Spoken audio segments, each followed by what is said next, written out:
ನಮಸ್ಕಾರ ಸ್ನೇಹಿತರೆ, ನಾನು ನಿಮ್ಮ ರಣಧೀರ ರಾಂಪುರ. ಇಂದು ನಾವು ಮಾತನಾಡೋದು ಕದಂಬರ ಇತಿಹಾಸದ ಮತ್ತೊಂದು ಪ್ರಮುಖ ಅಧ್ಯಾಯವಾದ ರಾಜ ರಘುವಿನ ಬಗ್ಗೆ.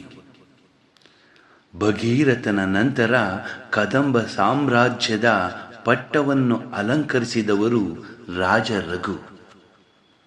ಇವರ ಆಳ್ವಿಕೆಯ ಅವಧಿ ಕ್ರಿಸ್ತಶಕ 415ರಿಂದ ಕ್ರಿಸ್ತಶಕ 435ರವರೆಗೆ. ರಘು ಬನವಾಸಿ ಕದಂಬ ರಾಜವಂಶದ ಪ್ರಮುಖ ಆಡಳಿತಗಾರರಲ್ಲಿ ಒಬ್ಬರು ಮತ್ತು ಕಾಕುತ್ಸವರ್ಮ ಅವರಿಗೆ ಮುಂಚಿತವಾಗಿ ಆಳ್ವಿಕೆ ನಡೆಸಿದ ರಾಜ ರಘು. ರಘುವಿನ ಕಾಲವನ್ನು ಇತಿಹಾಸಕಾರರು ಸ್ಥಿರತೆ ಮತ್ತು ಬಲವರ್ಧನೆಯ ಅವಧಿ ಎಂದು ಪರಿಗಣಿಸುತ್ತಾರೆ. ಇವನ ಆಳ್ವಿಕೆಯ ಕಾಲದಲ್ಲಿ ರಾಜ್ಯದ ಆಡಳಿತ ವ್ಯವಸ್ಥೆ ಇನ್ನಷ್ಟು ಸಂಘಟಿತವಾಯಿತು. ಗಡಿಭಾಗ ರಕ್ಷಣಾ ವ್ಯವಸ್ಥೆ ಬಲಪಡಿಸಲಾಯಿತು. ರಾಜಕೀಯ ಸ್ಥೈರ್ಯ ಮುಂದುವರಿಸಲಾಯಿತು.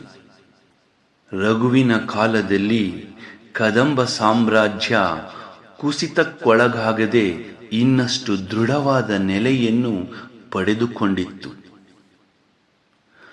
ರಘುವಿನ ಆಡಳಿತ ಮಹಾಯುದ್ಧಗಳಿಗಿಂತ ರಾಜ್ಯದ ಆಂತರಿಕ ಬಲವರ್ಧನೆಗೆ ಹೆಚ್ಚು ಒತ್ತು ನೀಡಿದ ಕಾಲ ರಘುವಿನ ಕಾಲ. ಆರ್ಥಿಕ ವ್ಯವಸ್ಥೆ ಬಲಪಡಿಸಿದರು, ಆಡಳಿತ ಸಂಘಟನೆ ಸುಧಾರಿಸಿದರು, ರಾಜಕೀಯ ಸಮತೋಲನ ಕಾಪಾಡಿದರು. ಅಂದರೆ ಅವರು ವಿಜಯಗಾಥೆಗಳಿಗಿಂತ ರಾಜ್ಯ ವಿಸ್ತರಣೆಗಳಿಗಿಂತ ದೃಢವಾದ ಅಡಿಪಾಯ ನಿರ್ಮಾಣಕ್ಕೆ ಹೆಚ್ಚು ಪ್ರಾಮುಖ್ಯತೆ ನೀಡಿದರು ರಾಜರು. ರಾಜ ರಘುವಿನ ನಂತರ ಕಾಕುತ್ಸವರ್ಮನು ಪಟ್ಟಕ್ಕೆ ಏರಿದನು.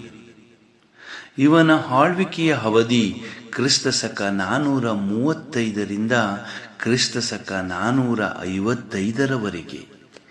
ಇತಿಹಾಸದಲ್ಲಿ ಸುವರ್ಣಯುಗವೆಂದು ಕರೆಯಲ್ಪಡುವ ಕಾಕುತ್ಸವರ್ಮನ ಆಡಳಿತಕ್ಕೆ ರಘುವಿನ ಸ್ಥಿರ ಮತ್ತು ಸಮತೋಲನದ ಆಡಳಿತವೇ ಬಲವಾದ ನೆಲೆ. ರಘು ತನ್ನ ಆಡಳಿತದ ಅವಧಿಯನ್ನು ಕ್ರಿಸ್ತಶಕ 415ರಿಂದ ಕ್ರಿಸ್ತಶಕ 435ರವರೆಗೆ ಸ್ಥಿರತೆ, ಬಲವರ್ಧನೆ, ಸುವರ್ಣ ಯುಗಕ್ಕೆ ನೆಲೆಯನ್ನು ಮಾಡಿದವನು ರಘುರಾಜರು.